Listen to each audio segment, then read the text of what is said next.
Sot shënohet 103 vjetori i shërbimit pyjor shqiptar, një pasuri e çmuar kombëtare, por situata sa i takon sipërfaqeve të pyjeve në rajonin e Shkodrës nuk është ndër më të mirat për shkak të dëmtimit që u bëhet. Shohim prej shumë vitesh problematikat e pyjeve të Shqipërisë, sidomos pjesë veriut ato kanë problematike sepse shohim që ka djegje masive,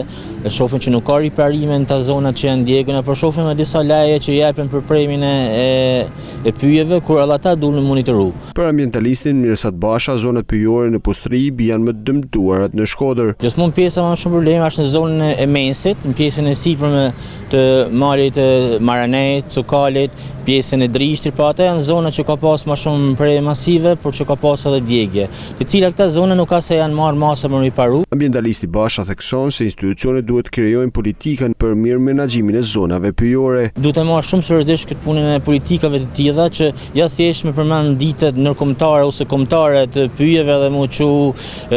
drejtorinë atë ministrit për më thënë kja sa tash dita, por ata vetë realisht duhet të marrë përsipër diçka të tillë, me kriju jo vetëm politika, por me kriju edhe fonde për me shpërndarë sa më shumë të edukata